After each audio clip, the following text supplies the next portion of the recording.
তো আরেকটা game week শেষ হয়ে গেল, যেটা মিড গেম উইক ছিল। এবারে প্রিমিয়ার লিগেরও ছিল, ওদিকে আপনার লা লিগাতেও ছিল, যেখানে বার্সেলোনা আবার সেই পুরনো ফর্মে ফিরে এসছে, 5 গোলে উড়িয়ে দিয়েছে অপোনেন্টকে। আর হ্যান্ডসিক লিগ যে বলেছে, যেটা যে নভেম্বরে যা হওয়ার হয়ে গেছে, ডিসেম্বর আলাদা কিছু হবে। আর এদিকে রিয়াল মাদ্রিদ আবার, যার কাছে বিশাল চান্স ছিল দুটো ম্যাচ জিতে, রিমেনিং দুটো ম্যাচ জিতে যদি ইকুয়াল ম্যাচ খেলে তখন বার্সার থেকে 2 পয়েন্টের লিড নেওয়ার, বাট অ্যাথলেটিক বিলবাওর কাছে হেরে বসে আছে তারা। এমবাপে আবার গোল মিস, পেনাল্টি মিস। তো সেটা এদিকে প্রিমিয়ার লিগেতে সিটি অ্যাট লাস্ট সিটি জিতেছে, ম্যানচেস্টার সিটি ম্যাচ জিতেছে, এবং সেখানে হ্যালান্ডের কোনো গোল নেই, গোল নেই তো না গোল নেই। আর আর্সেনালের কাছে 2-0 গোলে হেরে গেছে ম্যানচেস্টার ইউনাইটেড আর্সেনালের ঘরের মাঠেতে। চেলসি দুর্দান্ত পারফরমেন্স করে এই মুহূর্তে 2-এ গোল ডিফারেন্সে এগিয়ে আর্সেনালের থেকে। টটেনহাম ম্যাচ হেরে গেছে বর্নমিউথের কাছে। বর্নমিউথ কিন্তু এবারে প্রিমিয়ার লিগের সারপ্রাইজ প্যাকেজ। বর্নমিউথের আমি খেলা দেখছি, আর বর্নমিউথ সত্যি এবারে প্রিমিয়ার লিগের সারপ্রাইজ প্যাকেজ। তো বর্নমিউথের কাছে হেরে গেছে। এদিকে আর কি টটেনহাম আবার অ্যাওয়ে ম্যাচ হেরেছে। তো প্রিমিয়ার লিগে অদ্ভুত জিনিস। ওকে, লিভারপুল ভার্সেস নিউক্যাসল, যেটা নিউক্যাসলের মাঠে ছিল, আই থিঙ্ক এই সিজনে এই প্রথম আমি লিভারপুলকে ট্রাবলে দেখলাম। মানে লিভারপুল হেরেছে এর আগে ম্যাচ, কিন্তু সেই ম্যাচটা লিভারপুল জিততে পারতো। কালকের ম্যাচটা সত্যি লিভারপুল হারা ম্যাচকে ড্র করেছে।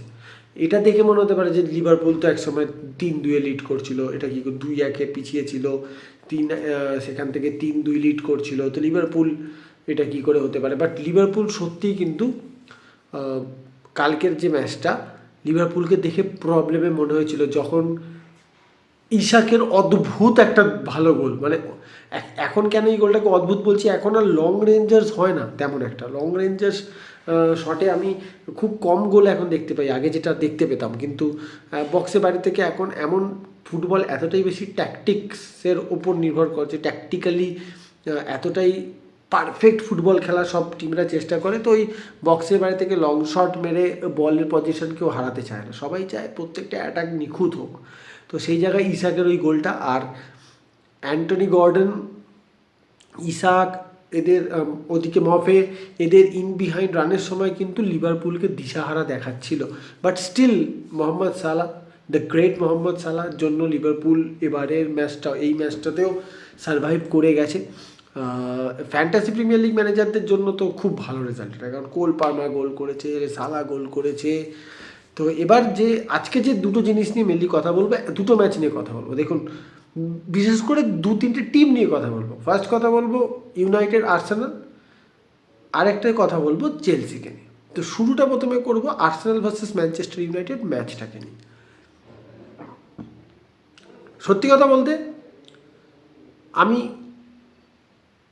মানে অবভিয়াসলি ইউনাইটেড হেরে গেছে, অ্যাজ এ ইউনাইটেড সাপোর্টার খারাপ তো লাগবে, but I am not disappointed.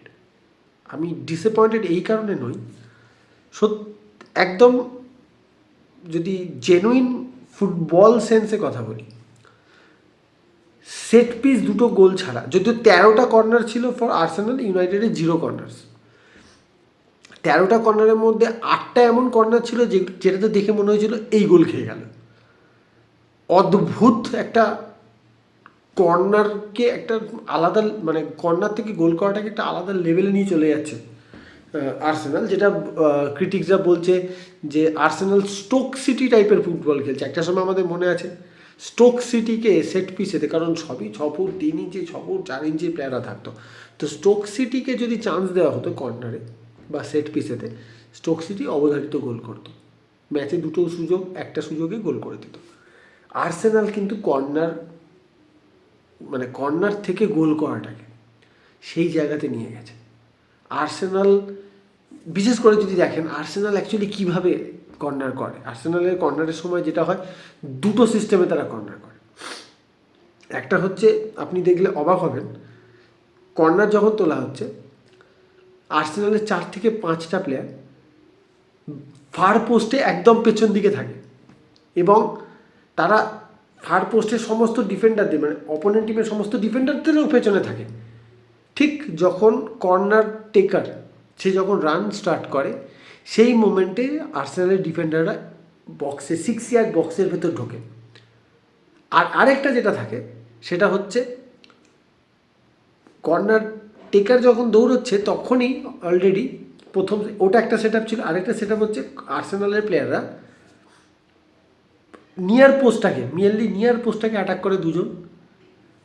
Corner টেকারের দায়িত্ব মেন রেসপন্সিবিলিটি হচ্ছে অপোনেন্ট টিমের ফার্স্ট যে ডিফেন্ডারটা যার সাথে নিয়ার পোস্টের 1:1 যে প্লেয়ারটা থাকছে আর্সেনালের সাথে অপোনেন্ট ডিফেন্ডার, জাস্ট তাকে বিট করলে আর্সেনালের একটা সেকেন্ড ম্যান পেছন দিক থেকে ইন বিহাইন্ড নিয়ে আসে কর্নারে। মানে এটা আমি খুব ভালো হতো যদি আমি গ্রাফিক্সের মাধ্যমে কোনোভাবে দেখাতে পারতাম, বাট সত্যি দুর্দান্ত ট্যাকটিক্স এটা আর্সেনালের। কিন্তু বারবাটপের একটা ভিডিও আমি দেখছিলাম, আমি ফেসবুকে পোস্টও পড়ছিলাম এই ফটোটাতে। আপনারা ভালো করে লক্ষ্য করুন, আর্সেনালের যে 23rd জার্সি নাম্বার যে প্লেয়ারটা, তার এখানে কি ভূমিকা? তার এখানে বলকে খেলার কোনো ভূমিকা নেই। তো এই কারণে বারবাটপ যে কথাটা বলেছে যে আর্সেনাল যে ট্যাকটিক্সে কর্নার এই মুহূর্তে নিচ্ছে বা কর্নার থেকে যে সুবিধাগুলো পাচ্ছে, পৃথিবীর অন্য কোনো লিগে মানে টপ 5 ইউরোপিয়ান লিগে কিন্তু একমাত্র প্রিমিয়ার লিগ ছাড়া বাদবাকি সব লিগে প্রথমেই এটা ফাউল কনসিডার করা হবে। তার একটা বড় কারণ, ইভেন এমনও হতে পারে যে আর্সেনালের এই কর্নার ট্যাকটিক্সটার জন্য ফিফাকে হয়তো রুলসও পাল্টাতে হতে পারে। কারণ আর্সেনালের এই কর্নার ট্যাকটিক্সের মধ্যে একটা বিশাল বড় পার্ট হচ্ছে আর্সেনালের প্লেয়াররা 2 বা 3 যখন বল অ্যাটাক করে, 2 3 ইভেন 4 স্পেসিফিক্যালি আর পুরোপুরিভাবে তারা কিন্তু উইদাউট দ্য বল অপোনেন্ট টিমের প্লেয়ারদেরকে, গোলকিপার সমেত প্লেয়ারদেরকে তাদের রান আপের জায়গাটাকে ব্লক করে। ব্লক কিভাবে করে? বডি শিল্ড করে, কখনো কখনো ইন্টেনশনালি পুশ করে। বাট ফুটবলের নিয়ম অনুযায়ী যেটুকু আমি জানি, যেটুকু আমি বুঝি আর যেটুকু ফিফার রুলসে আছে, ফুটবলের নিয়ম অনুযায়ী যদি তোমার ইন্টেনশন বল ক্লিয়ার করা, ডিফেন্ডারদের ক্ষেত্রে বল ক্লিয়ার করা না থাকে, যদি তোমার ইন্টেনশন বল প্রোটেক্ট করার না থাকে আর তুমি অপোনেন্ট কোনো প্লেয়ারকে তোমার বডি দিয়ে সিম্পলি তার রানটাকে আটকানোর চেষ্টা করছো, দেন এটাকে ফাউল বলা হয়। আমি এখনও স্টিল জানি না যে মেবি এর মধ্যে আর্সেনাল একটা এমন কিছু বের করে নিয়েছে যে কারণে ফাউলটা হচ্ছে না, সেটা আরও ডিপ হয়তো রেফারিরা জানেন বা এফএ জানে। কিন্তু বারবাটপ যে প্রশ্নটা তুলেছে এটা কিন্তু ভ্যালিড। আর্সেনাল যে ট্যাকটিক্সে খেলছে, যে কর্নার ট্যাকটিক্সটা নিয়েছে, আপনারা এই ছবিটা আবার আরেকবার দেখাচ্ছি দেখুন। এই 23rd নাম্বার জার্সি যে প্লেয়ারটা, তার ভূমিকা এখানে হচ্ছে মাজরাউইকে ব্লক করা।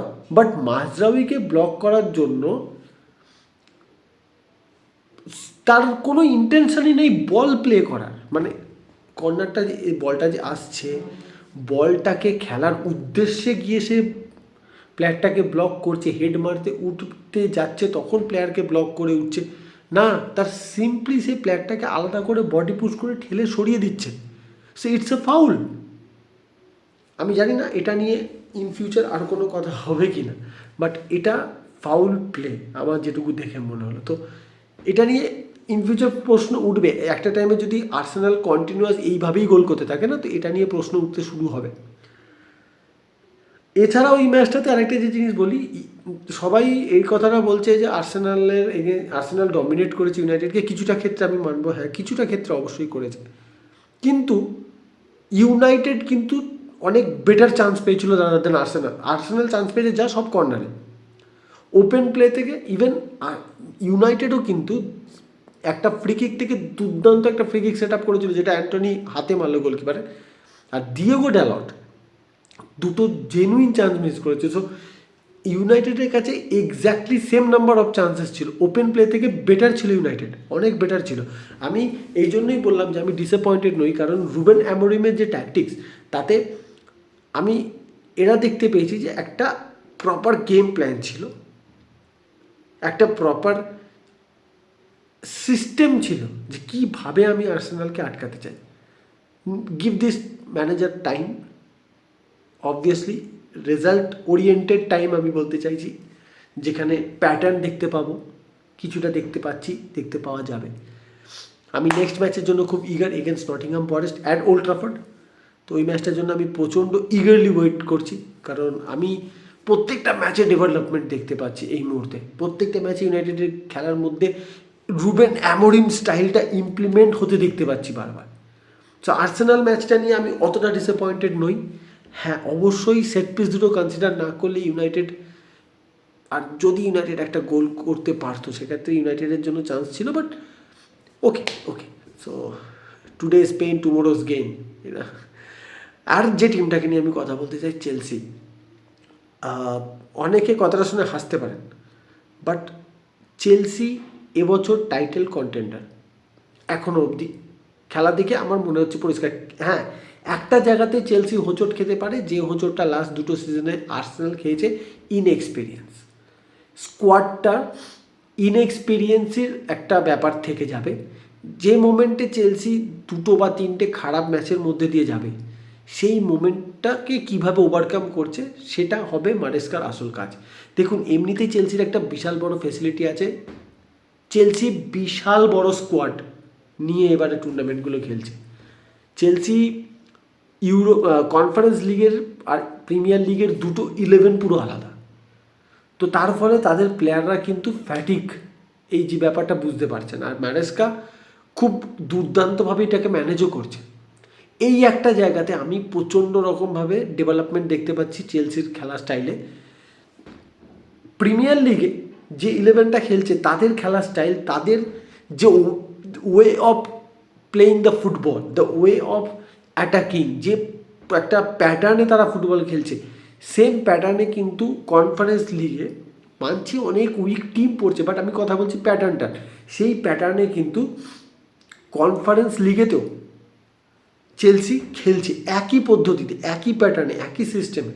তো তার মানে শুধু ফার্স্ট টিম ডেভেলপ করছে না, মারেস্কা কিন্তু ফার্স্ট টিমের সাথে সাথে রিজার্ভ বেঞ্চটাকেও ডেভেলপ করছে। তার ফলে যখন ক্রাইসিস আসবে, যখন চেলসির একটা টাইম আসবে, ইনজুরিজ হবে, আবার প্লেয়ারদের মধ্যে কিছু প্লেয়ার অফ ফর্ম হবে, বা টিমটা সাডেনলি একটা বা দুটো তিনটে ম্যাচের খারাপ প্যাচ দিয়ে যাবে না, সেই সময় চেলসি রিকভারি করবে অন্যান্য টিমের থেকে অনেক কুইক, বিকজ আপনার কাছে অপশানস বেশি। এটা চেলসির কিন্তু অনেকে একটা দেখছিলাম হাসছিল, জোক করছিল চেলসিকে নিয়ে, মিমস বানাচ্ছিল যে পৃথিবীর 70% প্লেয়ার চেলসি কিনে নিয়েছে। ভাই বুদ্ধিমানের কাজ করেছে, বিকজ এখন এই মুহূর্তে যে পরিমাণ ফুটবল, আবার ওয়ার্ল্ড কাপ, ক্লাব ওয়ার্ল্ড কাপের ফিক্সচার এসে গেছে, fixture in the sense group এসে গেছে, ওর দিয়ে আমি লেস ইন্টারেস্টেড, সব নিয়ে পরে কথা হবে। বাট দেখুন, এত পরিমাণে ফুটবল না, শুধুমাত্র প্লেয়ারদের খেলানোর পর তাদের রিহ্যাব করিয়া লাভ নেই, ইউ নিড মোর প্লেয়ার্স আপনার ক্লাবে। তো চেলসি বুদ্ধিমানের সাথে এই কাজটা করেছে। আমি অবাক হব না যদি ইন ফিউচার অন্যান্য টিমরাও এই পলিসির দিকে যায়, 24টা 28টা প্লেয়ার রেজিস্টার করো, তো সবাইকে রেডি রাখো, এনি টাইম তোমাকে দরকার হতে পারে। আর তাদেরকে এরকমই প্লে রোল দাও, ভাই তুমি সব ম্যাচ খেলবে না ফার্স্ট 11। আগের দিন জ্যাকসন খেলেন, মডরিচ খেলছেই না সব ম্যাচে, কনফারেন্স লিগে ভালো খেললেও প্রিমিয়ার লিগে তাকে মারেস্কা খেলাচ্ছে না। জোয়া ফেলিক্স, কোল পামার প্রিমিয়ার লিগ খেললেও কনফারেন্স লিগ খেলাচ্ছে না। তো পরিষ্কার বলে দেওয়া, ভাই তোমার তোমার রোল এটা, you have to play Premier League, আর ফাটিয়ে খেলো ওখানে, কনফারেন্স লিগ নিয়ে তোমায় চিন্তা করতে হবে। সো এই মেন্টালিটি, এই ট্যাকটিক্স কিন্তু হতে পারে। তো যাই হোক, আর ভিডিওটা লম্বা করবো না, কালকে আবার প্রিমিয়ার লিগের ম্যাচ ডে। সো কালকে United will play against Nottingham forest. এই উইকে বড় টিম ম্যাচ আছে চেলসি ভার্সেস টটেনহাম হটস্পার স্টেডিয়ামে। টটেনহাম আবার ম্যাচ হেরে, তো সেক্ষেত্রে এই ম্যাচটা টটেনহাম আর চেলসির ম্যাচটা আরও বেটার হবে। বাট আমার কেন জানি না মনে হচ্ছে চেলসি এখন একটু টটেনহামের থেকে অ্যাডভান্টেজে যাচ্ছে, Chelsea will win it. So এটুকুই আজকের জন্য, পরের ভিডিওতে আবার দেখা হচ্ছে, ততক্ষণের জন্য বাই গাই, সবাই খুব ভালো থাকুন, এনজয় করুন, কালকে ম্যাচগুলো দেখি, and then we will talk about it. Okay, by.